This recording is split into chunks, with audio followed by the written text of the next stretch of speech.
has had plenty of time to cure up. Now we got to get it out of there. So we just take our sand rolls and we're going to go in there and blend it all out.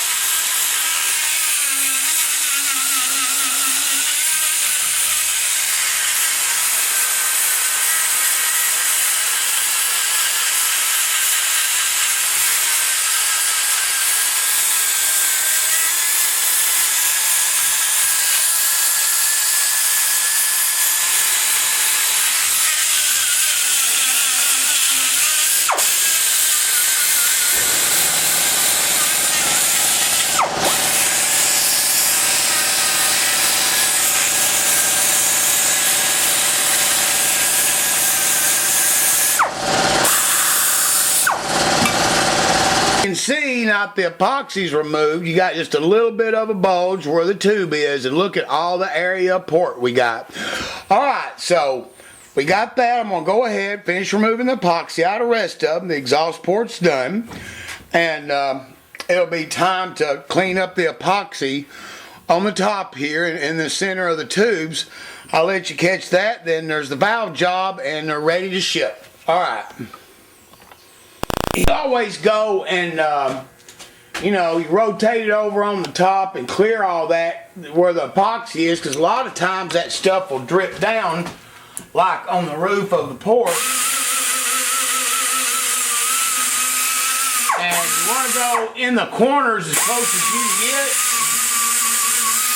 around the tube. And remember, like I was telling you, once this gets hot, heat runs through it, whatever little bit, and the sides where the tubes are, it will burn down to right where the amount's there that needs to hold it in.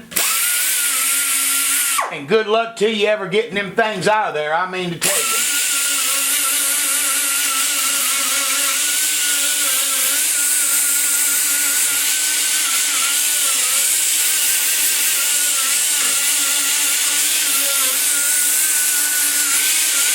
Alright, now let's look at the port from a straight in angle. Wow, what a difference. I mean, you can just tell the area right there. Let me try to focus the entire port in there as good as I can.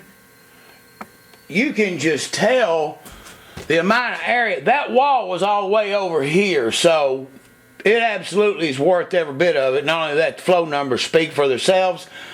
Okay, and like I said, 2.5 inch zoomy going on here is the only reason I carried it that big and got my expansion rate different from the valve to here. So, if anything, if I had a welder, I would come in here on the bottom, and I'm not kidding you, I'd probably weld near that much up on it.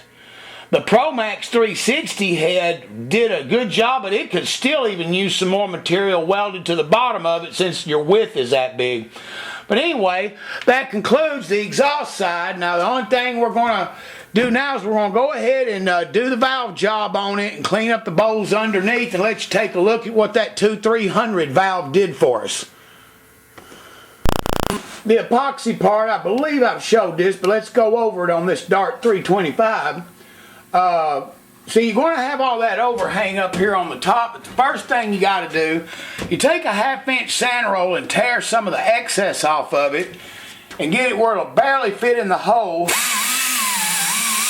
Then you got to polish the inside of the tube to get every bit of that overhang off.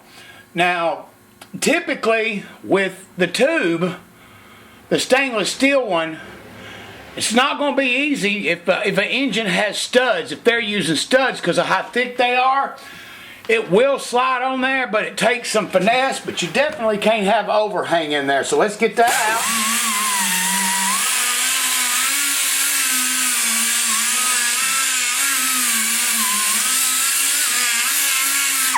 out. Alright, then we have to rotate the head around to hit the same one. And remember that the tube does not come all the way to the bottom. It's nowadays I'm putting them in with a shelf. Not because I've ever had a tube drop. It's just that, you know what? It saves tube length. It don't require as much now to do it. But it's got that ledge in there, so there's no way it could ever come out. Like I said, I've never had any in 25 years fall out. But, hell, that's what I'm going to start doing now. So anyway, you go into the top and hit it from this side.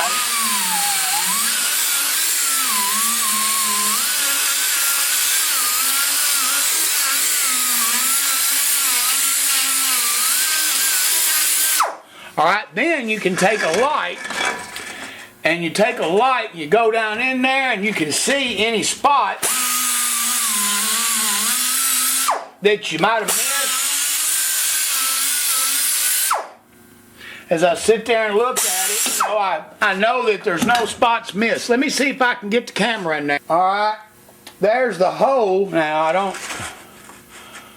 Okay, now you're seeing what I see. If I put too bright a light, it won't reflect it right, but right there, there's no epoxy nowhere inside that hole. That's what you have to make triple sure of, so that way, you know, if you are using a stud, there's not going to be nothing for it to hang up on. You can actually see about 1 inch in that ridge. That's where it stops, and I got the shoulder ledge built on it. Alright, so just wanted to show you how I clear the tube, and now we'll do the tops of it to show you where the epoxy overhang was. Of course, I scraped it here, and there's still, let me show what I'm talking about. That's why I wait till that's done for the final little polish. See, there's little spots of epoxy in different places, and you just want to try to clean that up as much as you can. Alright. You don't want to disturb the surface of this bolt hole very much. I use an iron cutter and just barely take the epoxy off of it. If I had a spot facer, I'd probably touch it, but I get it pretty even with it. So you want to go in there and go at an angle and dig right in the corner to get every bit of that out. And then just come across it like that so you don't disturb none of the metal. Because that washer on a set of studs that can go on here, it's got to be totally clear of anything.